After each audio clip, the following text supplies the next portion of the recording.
10 News presents the flood of '96, a look at the damage and devastation. Here are your hosts, Gabrielle DeRose and Luke Michaels. Good evening, everyone. We're taking the next hour to give you an up-close look at the events surrounding a recent crisis that struck our region.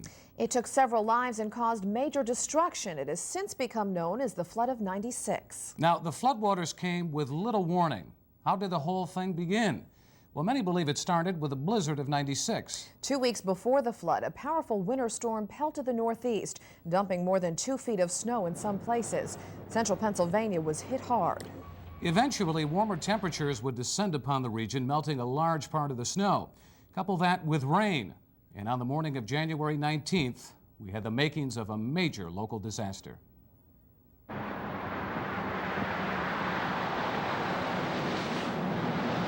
It looks like we've been bombed out. Central Pennsylvania and my district have been among the highest hit and hardest hit anywhere. You have to see it to believe it. Mother Nature testing our resolve. Evidence of massive flooding is apparent early Friday morning.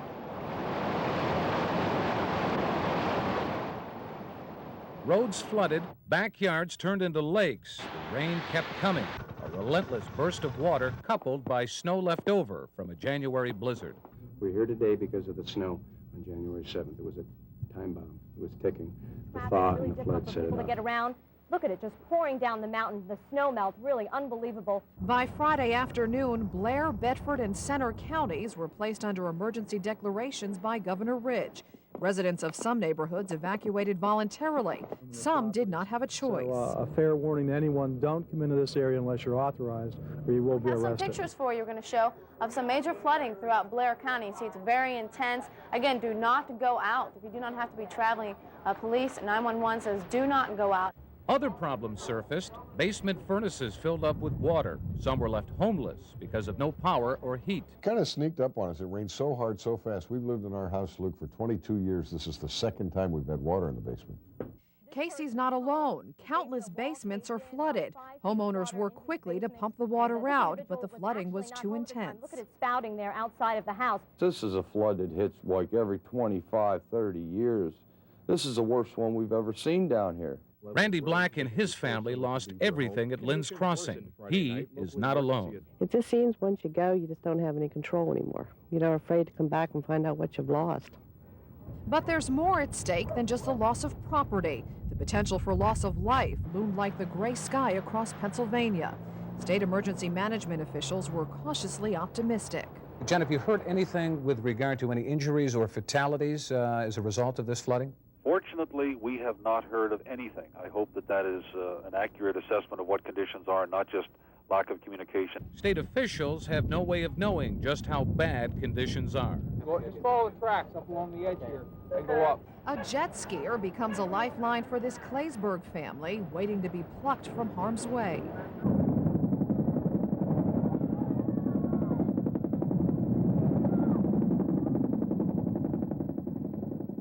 In Bedford County, a man clings to a tree for several hours. An Army chopper lifts him to safety.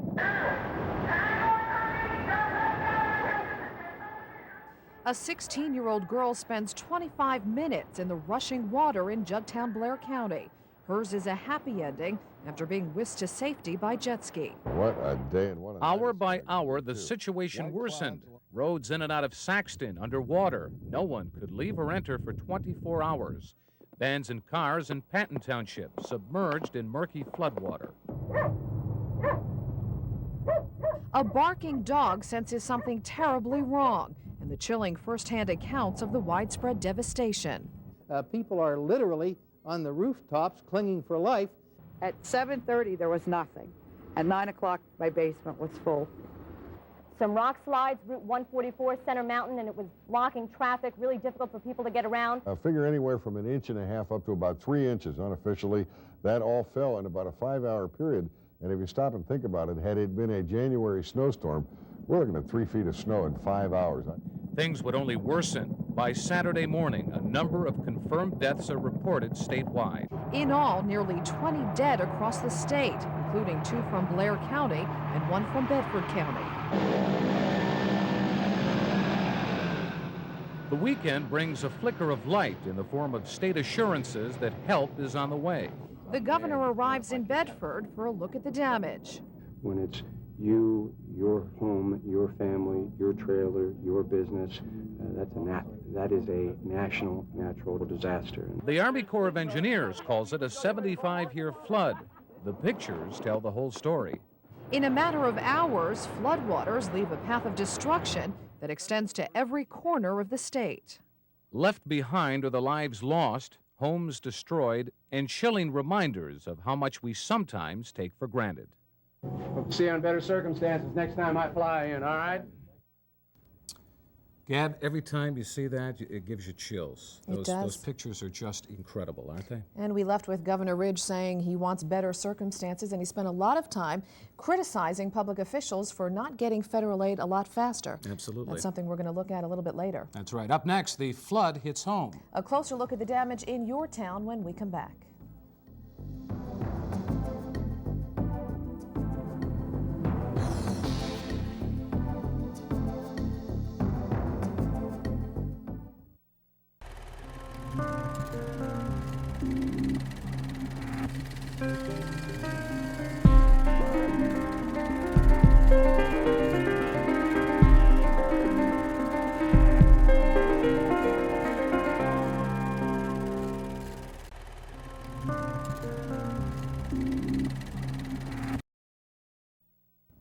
Welcome back. Years from now, the flood of '96 will be remembered for the widespread damage it caused. Big town, small town, tiny community, it didn't matter.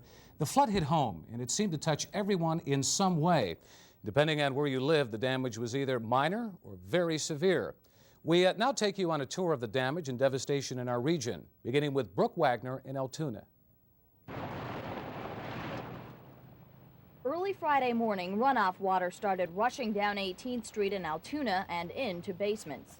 At 7:30, there was nothing. At 9 o'clock, my basement was full. Clear up to the first floor. 18th Street was one of the city's most flooded areas. As firefighters went door to door to check basements for hazards, the water crept up to their knees. This is probably the worst. I've been in the fire department for 30 years. This is the worst I've ever seen flooding. Even at 72 when Agnes came through here, there was nothing to compare with what we have today. I came this morning, and of course the water was already, I started up 18th Street, and I just kept, further up I came, the deeper it was getting. I'm like, oh my. As basement after basement filled, furnaces filled, for many there was no more heat. As the day wore on, the temperature dropped rapidly, and by mid-morning it was time to evacuate. We got to get out. We don't have any choice. They shut the gas and the lights off and told us we have to evacuate. While residents were gone, police sent a message to would-be looters. We have brought in extra police patrols. Uniform officers will be assigned to these areas. As the people are taken to the emergency shelters, we will be here to protect their home and their properties. So a fair warning to anyone, don't come into this area unless you're authorized, or you will be arrested. By the end of the day, the water was already receding, but it still gushed from a broken sewer line and into a barricaded intersection. Even before the rain and snow stopped, residents were trying to get their lives back to normal. What else can you do? Brooke Wagner, 10 News. I'm Charlotte Ames. Folks in the Lynn's Crossing area of Frankstown Township in Blair County have almost come to expect flooding. Oh, it's very, very bad. I know there's quite a few properties down there that looks to me like they're really, really totaled. I mean, I don't even know whether they're livable. But residents were to learn that this time the rushing waters took more than their material possessions. 17-year-old Walter McChesney was on the way home when he was caught up by water overflowing the banks of the Little Juniata. Rescuers tried repeatedly to save him, first with a jet ski and later an Army helicopter. He was up on a post, and the helicopter came in and dropped the rope to get him, and when he hung on the rope and he let loose. Dwayne Chamberlain's son discovered the teenager's body Saturday morning. About 4 o'clock, they came across saying that they were rescuing somebody on the road, and I said, "That's my bear."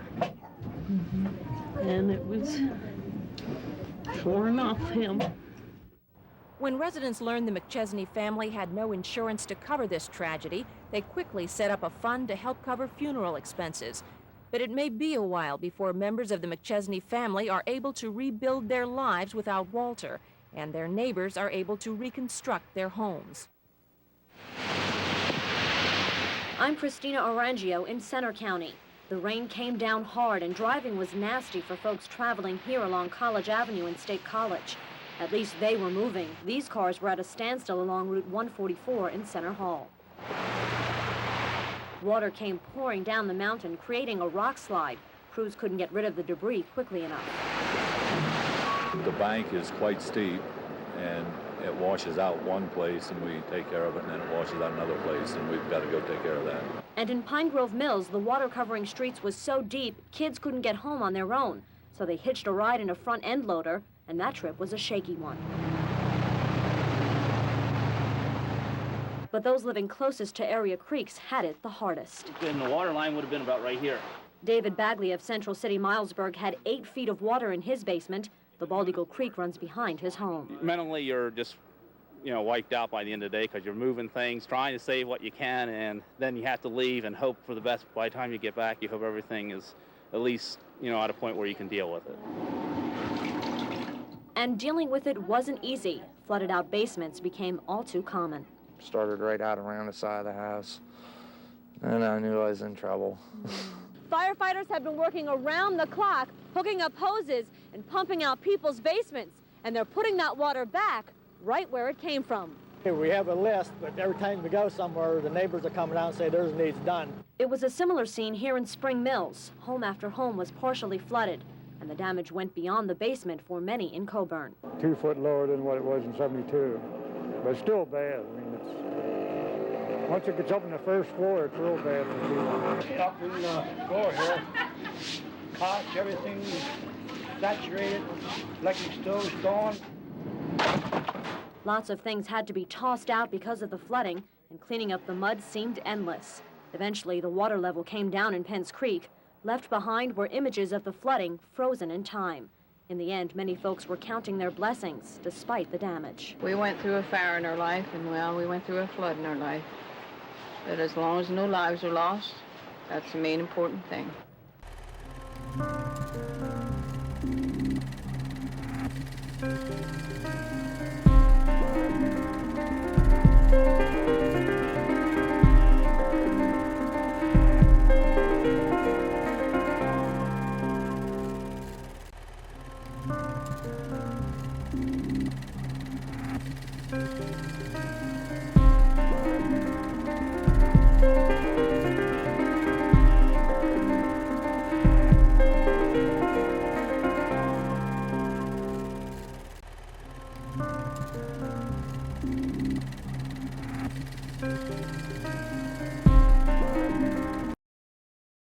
I'm Tim Boyles. When you hear the word flood in this area, most people immediately think of Johnstown. Now, that city did receive some flood damage, but was not the hardest hit in Cambria County.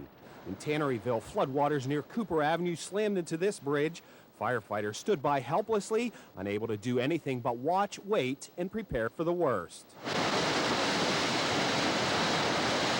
In Sidman, this home was one of more than 350 in the county that was damaged by floodwaters. Most of that damage, however, was limited to basement flooding. A mudslide on Route 403 held up traffic. A backhoe struggled to clear both mud and water from the road.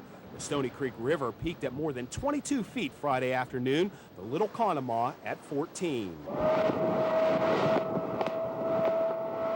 Fire whistles blew in Patton Friday evening, calling emergency crews to work. Water here topped the banks of the river walls, spilling into neighboring homes, swallowing up cars, creeping up around vans. Several businesses around Benz Creek here were heavily hit by floodwaters. This Riverside Market, as well as the neighboring Benz Creek Pharmacy, received heavy damage. Well, first I thought of leaving town, but... Owner Bob New ultimately decided not to, but to face the damage head on. He and his crews started their cleanup immediately, trying to get back in business as soon as possible.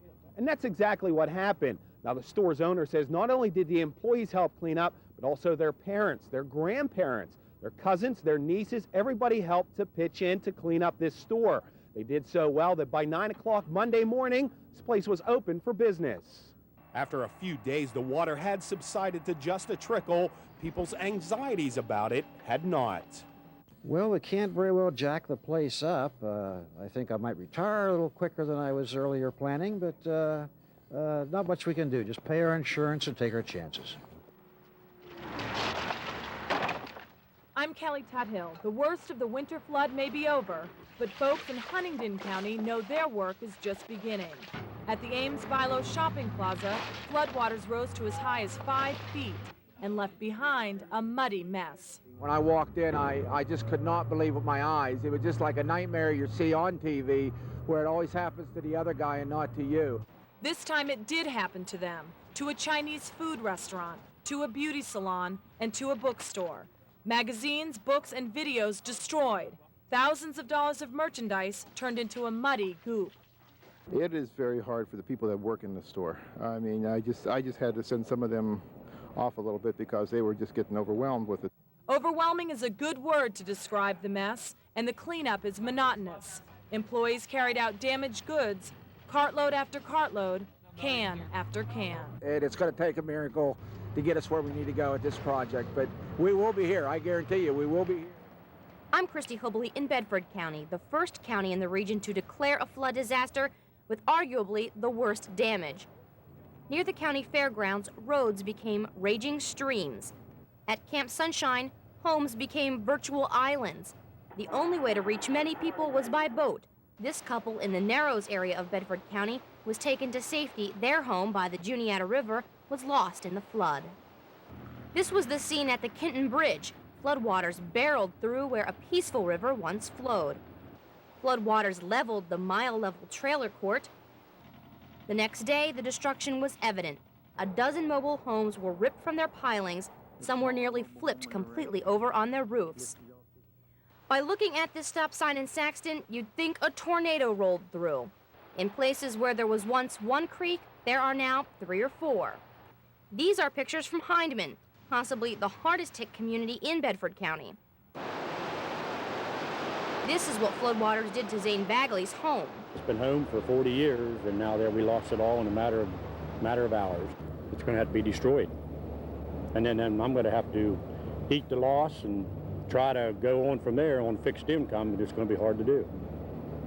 It seems like everyone in Hindman has their own horror story. Once treasured belongings were piled high, covered in mud, and waited to be taken to the landfill. Bucket by bucket, residents worked to reclaim some sense of normalcy. Heavy equipment was brought in to tear away the wreckage. There's a lot of frustration, a lot of hurt, you know, to have to clean up again, and some maybe are moving. But most of the people that live here are tough. They work together. After all the water, the damage, the suffering, the cleanup, heavy hearts say they don't know how much more they can take. I'm not going to live close to the creek no more. I'm getting away from the creek. I've lived here all my life. I love the creek. I played in the creek, but not now. Enough's enough. So many lives affected by that. It's a type of natural disaster that affected so many people in some way or another. At every corner of the state, no question about it. You know, from Pittsburgh to Philadelphia, everywhere in between, the entire state deals with flood damage. Including the governor, who publicly attacks the president over the handling of the disaster. We'll have those stories coming up as we look back at the flood of '96.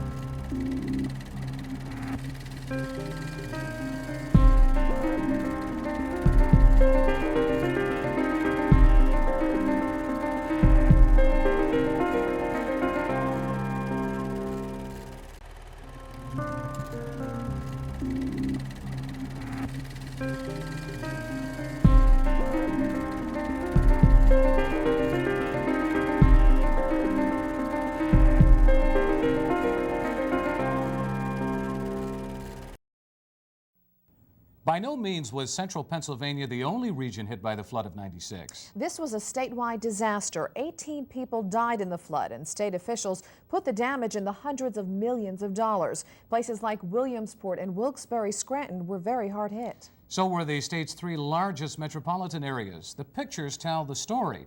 The city of Pittsburgh saw some of its worst flooding in decades. Large ice chunks filled the city's 3 major rivers, submerging vehicles and grounding barges. Large part of Point State Park was underwater for a few days. Three Rivers Stadium was also threatened for a time when floodwaters filled the parking lots. Residents living along the rivers could only put up sandbags and pray. In Philadelphia, ice jams in the Delaware River helped push the water 6 to 10 feet above flood stage. A 10-mile stretch of road that runs along the river had to be closed, and thousands of people were forced to leave their homes for higher ground. Thousands were also forced from their homes in the Harrisburg area as the Susquehanna River overflowed its banks. One of the most memorable pictures from that city, this pedestrian bridge, or what's left of it. The 106-year-old bridge collapsed at the height of the flood. Even the governor's mansion got hit. Workers there had to move furniture to higher ground because of rising waters. Now, that was probably the least of the governor's worries. Absolutely. As millions of dollars in flood damage continued to mount, there was growing concern across the state over who would foot the bill. As Kevin Flanagan reports, early in the flood recovery effort, officials in Harrisburg and Washington were at odds. The one point everyone could agree on, the recovery from this massive flood is going to be expensive, and state officials were demanding help from Washington. I hear a lot in Washington these days about feeling everybody else's pain. Well, I think they ought to get off their bureaucratic behinds and come up and see the pains on the faces of the people who've lost their farms, lost their houses, lost their trailers, lost their businesses. The governor's strong reaction came in response to a White House declaration that only 6 counties in flood-ravaged Pennsylvania were eligible for federal disaster assistance. This limited promise of financial help angered the governor, who was in our region, inspecting flood damage in counties not yet eligible for federal help. I'm hoping that the folks in FEMA get the message. It's real, it's statewide, it's affected hundreds of thousands of people in very real terms. This is to Pennsylvania as a severe earthquake or hurricane is to other. We're not complaining about a little flooding and a little snow. The pressure from Harrisburg was being felt in Washington. At one point, the White House press secretary, Mike McCurry, accused the governor of waging a public relations campaign over flood assistance. In a live interview with 10 News, Governor Ridge agreed with that charge. We've got 500 roads in repair, 8 bridges down, 30,000 structures imperiled or lost. We've got devastation across the state. Mike can say whatever he wants. He knows I'm promoting Pennsylvania's interests. We got their attention. Besides, dealing with him won't give us any more aid. We'll deal with the Secretary of Transportation, the Federal Emergency Management Agency, and hopefully get all 58 counties included. The Pennsylvania campaign for flood assistance was getting some attention. While floodwaters across the region were still raging, a high-ranking delegation from Washington was on its way to the Keystone State. Among those making the trip to our region, the Federal Secretary of Transportation. After an air tour of the devastation, federal financial assistance was promised. And we'll do whatever is necessary to make sure that people's lives are restored and that we'll respond quickly to the needs that people have. Another member of the delegation, the head of the Federal Emergency Management Agency. And we're going to do everything we can to help them to recover and rebuild. And I talked to the president twice yesterday about Pennsylvania. After a delegation of Pennsylvania officials visited the White House, President Clinton declared the entire state a disaster area, clearing the way for families and businesses to apply for federally backed low-interest loans and grants. But the push for federal dollars did not end there. With flood damage to state roads and bridges expected to total over $500 million, county, township, and municipal leaders say they cannot afford repairs on their own. Again, political leaders say they're going to bat for the region. While touring a special disaster recovery center in Bedford County, the chairman of the Congressional House Transportation Committee says he's convinced more funding for road repairs will be made available. However, I am assured that the other counties that are eligible will be designated. This is simply a matter of the paperwork catching up with what everybody's trying to do. Schuster says he expects the federal government to eventually pick up about 75% of the flood damage repair work on Pennsylvania highways and bridges. Still, considering the amount of damage, that work could take several years to complete. Kevin Flanagan, 10 News. In just a footnote, Governor Ridge did call lawmakers together to discuss how to handle the damage. However, he did not call a special legislative session on the flood. If he had, it would not have been the first time, by the way. The late Governor Milton Schaap called a special session back in 1972 when the state was hit hard by flooding caused by Hurricane Agnes. And like the governor said, this was like an earthquake in Pennsylvania, and we heard so many people saying, I can't believe this happened to me and this happened here. Absolutely, and that declaration by the president for the entire state could not have come sooner, I'll tell you. Welcome relief. Yeah. There is much more to come here on this one-hour special on the flood of '96, including a look at some truly heroic efforts during the flood. First, some help from the Red Cross and a story about neighbor helping neighbor when we return.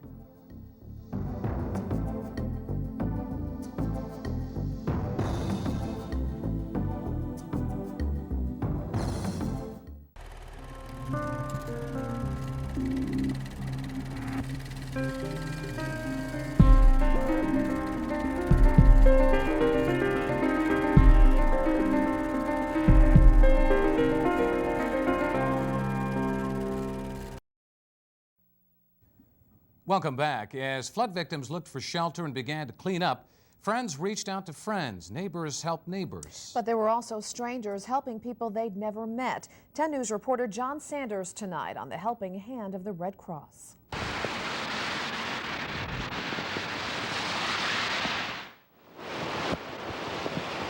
As the rains fell and the waters rose, the American Red Cross went into action. Volunteers staffed shelters, giving people with flooded homes a place to live. We were flooded out of our house. How much water? They say about between 4 feet, 3 or 4 feet, something like that. Then, when the cleanup began, the familiar symbol was still there. Hey, mop and broom and some cleaning stuff for you. Boy, that'd help, I tell you. Volunteers loaded their cars with the supplies people would need to recover and delivered them to flood victims who'd lost just about everything. But disaster was so widespread, relief so needed, the Red Cross was left asking for help. This time is when we need volunteers to come and help. You know, the Red Cross is there for people, but it takes people to make the Red Cross work too. Have you started your own cleanup and repairs? But their effort didn't stop there. In fact, it's still going on tonight. Now volunteers are staffing service centers where flood victims can apply for help. Money with no strings attached. A gift made possible by donations to the Red Cross. This operation is going to cost in excess of over $6 million, so we are going out on the appeal to ask for the community support. Some volunteers say working with so many people who've lost so much is starting to take an emotional toll. They're looking forward to the chance to rest and recover, but they know the next time there's a need for help, they'll be back to do it all again. John Sanders, 10 News. Hundreds were helped by the Red Cross in the days following the flood. But as you've seen, Red Cross volunteers weren't the only ones who helped the victims. That's right. Countless friends and neighbors were also there to lend a helping hand. Christina Arangio has one such story from Center County. From the looks of this flooding, it's no wonder this home in Pine Grove Mills took a beating. The driveway looked more like a raging river. And the worst part was that the owner, Scott Kreiner, was across the country when the flooding hit. Luckily for him, his friends stepped in. We know some people here in Pine Grove, and they called us up and said, get down to the house. It's floating away. The water rose quickly in Kreiner's basement. It was as high as the windows. And the force of the water was so strong, some of it managed to escape through the cement walls around the back of the house. But things were worse out front. Took the whole foundation out. A gaping hole remained after the basement wall caved in, but Kreiner's friends did what they could to stop the water from getting into the house. We're just helping this guy out. What have you been doing? Well, we built the wall up in the front here to divert all the water down. And we busted the windows out of the house to let the pressure go out. There were like 5 or 6 other people that came throughout the day that give me a hand while I was trying to get back. This is what Kreiner was left with. His backyard looked like a dump site, but up close were valuables like these irreplaceable photo albums. They were destroyed along with these VCRs, computers, and televisions that Kreiner intended to repair. Are you covered for this kind of thing? No, homeowners doesn't cover any type of water damage or anything like that. Inside the basement, things were a mess. Like right here. Wow. It pretty much covered the water heater. The furnace was completely covered going into the inlet. Despite the damage, Kreiner says he's very grateful a group of friends came to his aid in his absence and once he returned. So we had to dig out all the mud and all the cement blocks and put up these supports in order to, because that was supporting the whole front of the house. During the intense flooding, there was about 5 feet of water trapped inside this portion of the basement. And Mr. Kreiner says if it wasn't for his friends who were able to get inside and knock a small block out of this door to let the water out, things would have been a lot worse. So I had no front wall of my house no more, and there was the possibility of it collapsing, and losing everything else. Kreiner has had to deal with more than $10,000 in damages to his basement, but he was relieved that the rest of his home was salvaged. He says he owes it all to his friends. Oh, it was fantastic knowing that you have friends like that to keep an eye on your stuff, even though you didn't have to ask or call or, Oh, that's amazing. And there are a lot of stories, countless stories like that from all over the state, people just springing into action to help each other out. And without the help of those people, it could have been a lot worse, as Christina said. Absolutely. Well, no doubt those stories show that the worst of times can bring out the best in people. And it certainly did in this area. Coming up, you'll meet some folks who are now regarded as heroes. You'll hear their stories of bravery and courage and see the incredible footage some will never forget.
Welcome back to this Flood of 96 special.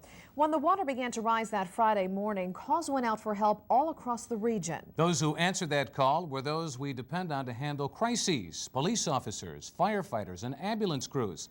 These men and women, both paid and volunteer, left jobs, home, and family to block off roads and bridges, check homes for flooding, and rescue those who could not get themselves to safety. The work was wet, cold, and dangerous, but they did it without complaint, even when they found themselves in need of a push or a pull or even just dry clothing. It was a display of an old-fashioned willingness to pitch in and help, the kind of spirit that gives our region its sense of community. Now, putting yourself in dangerous situations is part of the job for emergency personnel. It's something they come to expect when disaster strikes. If that's not your job, you may never know when you're needed to help save a life. It was a surprise to a local student who was asked to help the morning of the flood. By the end of the day, he was being called a hero. 19-year-old Eric Malone had saved 5 people from the floods, and the rescues changed his life forever. Reporter Kelly Tuthill has his story. I thought it would be a normal day. It turned out to be a very exciting day. Around 10 o'clock, we got a call from the fire department that some people were trapped in their homes, and they wondered if we had any ability to rescue them. They got one jet ski over here, Donnie. They're going to try to come over. Eric Malone's father owns Keystone Kawasaki. Their jet skis are used for rescues on Raystown Lake. I went over and got all my clothes and everything, and we then went to the site. I didn't think it'd be a very difficult job. There was a little bit of a current, moving about 30 miles an hour. That current was strong enough to prevent other rescue crews from reaching victims. That's why firefighters called in Malone, a world-class jet skier. The hard part was getting people on the ski and getting them safe to shore without them losing their balance. Malone managed to carry a woman, 2 children, and a firefighter to safety. Just as he was starting to catch his breath, another call, another emergency, just miles away. The second rescue involved an older girl that was trapped, holding on to some trees in the water, and I kind of had to pull her up with help from her on the ski, which is a little more difficult, maneuvering the ski with my right arm and pulling her up with my left. Malone pulled 16-year-old Lisa Lingenfelter out of the water. She had been stranded in the icy Juniata River for more than 25 minutes. I want to thank him for it, too. Saving my life, that was nice. Because you never know, I might not have been here today. Later, the day turned bittersweet for Malone. There was one he couldn't save. I'm starting to feel a little bit better. It was a little tough the first 4 days after it happened. After things go on, I hear more positive things about the parents. The mother of 17-year-old Walter McChesney knows the jet skier and others tried desperately to save her son. We just appreciate everything he's done for us. Since the flood, many people have been calling Malone a hero. He says all the attention has been overwhelming.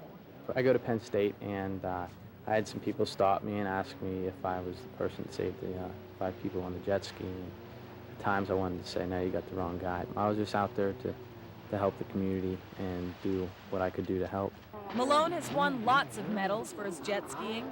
Now he thinks all the training was leading up to something bigger, something much more important. After this was all over, I had time to sit down and think about this, and people mentioned to me what I was really training for was to rescue these people.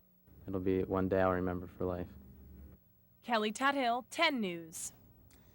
Well, several days after the flood, the Blair County Commissioners honored Malone for his service to the community. During the disaster, there were times rescue crews couldn't get to the victims, and neighbors became the heroes. That's what happened in 3 Springs, Huntingdon County. When the water started rising, Jennifer Glunt put her 3 kids in the car and headed to town. She didn't realize how fast the water was flowing.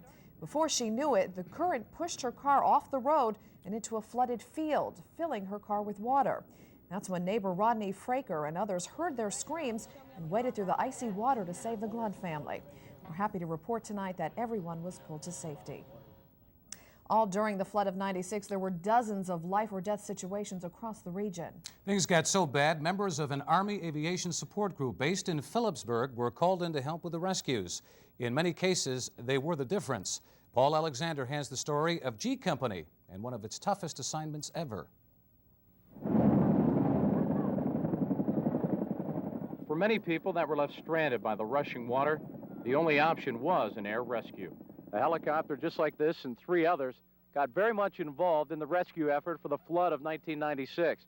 The 30 members of G Company here in Phillipsburg were very much involved in the rescue efforts, and at least 65 people are very glad that they were. We've seen a lot of things that were pretty shaking, in the back of the aircraft. I know for certain that there were entire families that we evacuated. The crews worked straight through the night, about 27 hours without a break. There were times when the crew felt they couldn't keep going, but they didn't have a choice. And they would respond that if we don't remove them that night, the chances are they wouldn't be there in the morning. It was the most demanding and intense mission anyone at G Company could remember, but it was also the most gratifying. I've had 20 years of aviation experience, and I have to say this was the most rewarding mission I've ever been on. And I think I speak for everyone, again, even those back here in the rear, knowing that there's lives out there saved, made it worthwhile. This is very gratifying to be able to go out on a mission like this and to know that you save children and you save families. You brought families out of their homes intact. Not only were the victims in grave danger, the chopper crew's lives were also hanging in the balance. Everywhere we went, the devastation was pretty bad. The water was high. It was rushing extremely fast. And then the freezing temperatures compounded the problems. Before it was all over with, we had 4 aircraft, flew over 35 hours. We're able to rescue some 65 people. There's no doubt in my mind that there's people out there alive today because of the efforts that we were able to accomplish. The ages of those rescued range from 4 months to 75 years. And the most rewarding aspect of all, from G Company's perspective, that they had a 100% success rate. Paul Alexander, 10 News. You know, Gail, there were so many of those types of stories from all over the state, you know, acts of heroism we didn't even hear about. No, we didn't, and there was some cases, people risking their own lives to save other people, so they really deserve a lot of thanks tonight. Absolutely. When we come back, success stories, local towns where flood prevention projects worked. And the ongoing fight for people in another area to stop the constant flooding in their community. We'll be right back.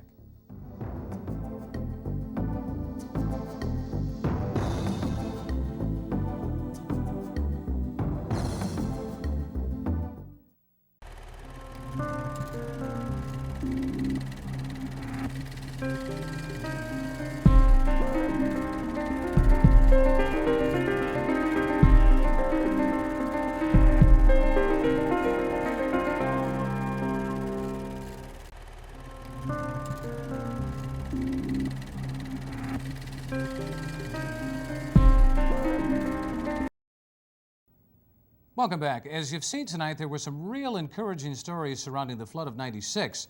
The ones we've touched on so far involved people, those who saved lives or simply pitched in to help their neighbors. But there were other success stories involving flood projects that prevented even more damage. David Price takes a look. Like most of our area, Clinton County residents felt the worst the floods could dish out. We tried to get up what we could in a few hours, and eventually the water overtook us and forced us out. We left with the floodwaters licking at our heels, and we're driving off to higher ground. Oh, it came in in the windows, and I got out of here. They took me out in the backhoe. But officials say the raging waters could have caused significantly more damage in Lock Haven if it weren't for the controversial dike levee. It worked. There's a lot less devastation in the county, and there's a lot less work for my people now. Floodwaters created plenty of work, though. Some 600 homes didn't have heat because of flooded out basements and damaged furnaces, but it could have been worse. I think the perception is that Lock Haven has been protected by the dike levee, and everybody is, and I'm very happy to say that, but I believe that everybody's forgotten about the rest of Clinton County. I've been told that there'd be a lot of areas in the Lock Haven that would have had first floor flooding, and there would have been, many with basement flooding. This was the first major test for the dike levee. It was completed in October 1994 after years of criticism of the project, but it brought welcome relief in troubled waters. It's a mess. That's a junk pile over there. You can't even get in to, do anything really. David Price, 10 News. In Cambria County, a 40-year-old flood control project did its job. That's right, the job to hold back the west branch of the Susquehanna River. A dike and flood wall were built in Barnesboro after a series of disastrous floods in the 1930s and 40s. The levee kept river water away from a clothing factory and out of the West Branch and Railroad Street neighborhoods, but people still had to be evacuated as melting snow and runoff came downhill to puddle up against the levee. The town's baseball fields sit inside the mile-long dike. They were covered by 4 feet of water. Local leaders say without flood control, damage would have totaled well over $1 million. Still, this flood unfortunately just added to the frustration in at least one local community hit hard by the flood. You'll see the Linz Crossing area of Hollidaysburg is no stranger to high water. And residents there feel like David fighting Goliath in the struggle to get their community some help. As Carolyn Donaldson tells us, they're again left with damage and demanding action. I don't know what they put a price on life, but to say that it wasn't worth cleaning up doesn't make sense. Walt Laird is angry. He's been fighting for a long time to get this river cleaned up. Now, this is the type of debris and buildup here along the banks of the Little Juniata River that Laird and his neighbors have been fighting for too many years to have removed. Now, with the loss of human life here, they're hoping that action and not more studies will be taken. Laird and his group, COUGH, or Citizens Opposed to Frequent Flooding, have seen study after study done and tons of dollars spent. Since I started this project in '93, the Army Corps of Engineers have studied it. Pennsylvania DER studied it, and they've spent a lot of money studying it. And the cleanup that we were finally going to get didn't amount to the cost of one of them studies that I could believe. Just last week, Larrett had gotten right-of-way agreements from residents to have the river behind them cleaned up. Conrail had also just signed the papers to include some of the land that they owned. It all washed away on January 19th. The debris that clogs up there builds a dam until it gets enough force to bust loose. Anybody knows if you're pouring water out of a glass into a pop bottle, you can't pour it in as fast as you can pour it out. Larrett feels newer development on Frankstown Mountain has played a role in this long-time problem. When you don't have ground saturation due to concrete, it runs off to the river. None of us are against development, but the end result is that the new people up there in Stonehenge and Sylvan East and everything are high and dry. The people that have lived here for 25 and 30 years are taking the brunt of development. Some might question why these people stay after continual poundings. I'm sure that there's some that economically can't move.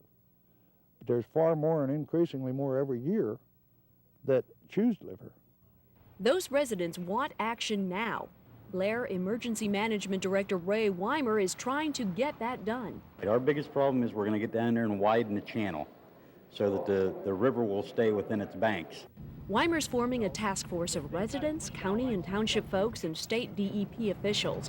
Up till now, money has been a big stumbling block, especially for small Frankstown Township. And it won't actually cost the township anything per se in cash, but in kind management we might look at. We're going to work on it and see what we can do. Their next step is to find new and different ways of funding, including conservation and river management assistance and using volunteer help. Carolyn Donaldson, 10 News, Hollidaysburg.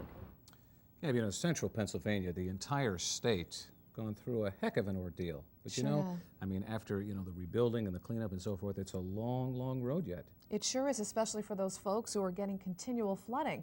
We sure hope they get some action. Absolutely. When we come back, we'll wrap things up with some memorable sights and sounds from the flood of '96. But first, what was the last major flood to hit our region? We take you back to some pictures from 1977 when the city of Johnstown was devastated by a midsummer storm. It was the third biggest flood in that city's history. Water reached 11 feet in some places, 85 people died, and damage topped $300 million. We'll be right back.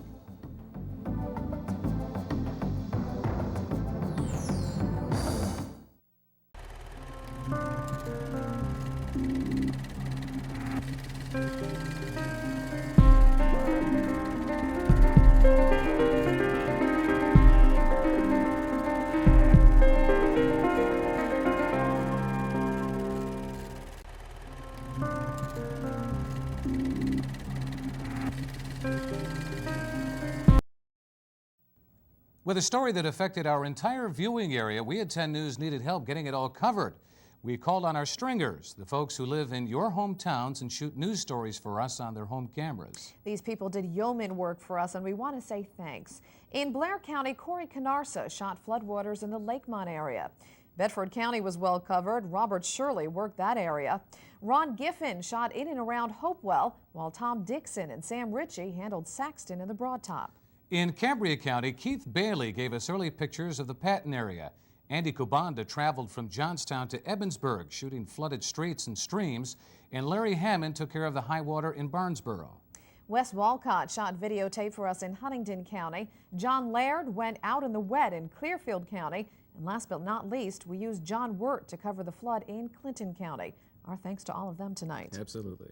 Well, this flood was many things to many people. Above all, it was a memorable event for us here in central Pennsylvania. 10 News photographer Jody Gill put together a collection of sights and sounds from the flood of '96. We leave you tonight with some of those lasting images. I'm Luke Michaels. And I'm Gabrielle DeRose. For all of us here at TV 10, good night, everyone.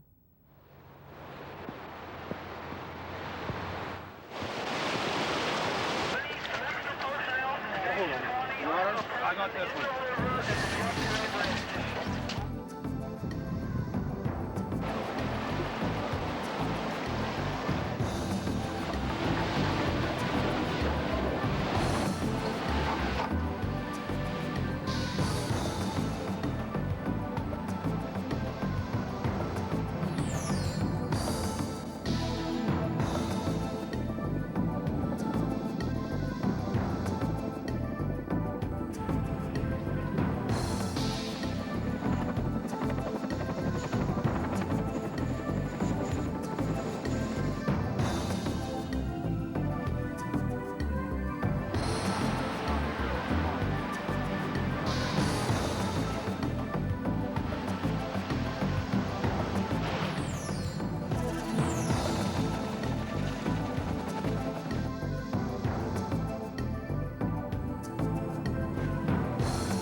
Thank you.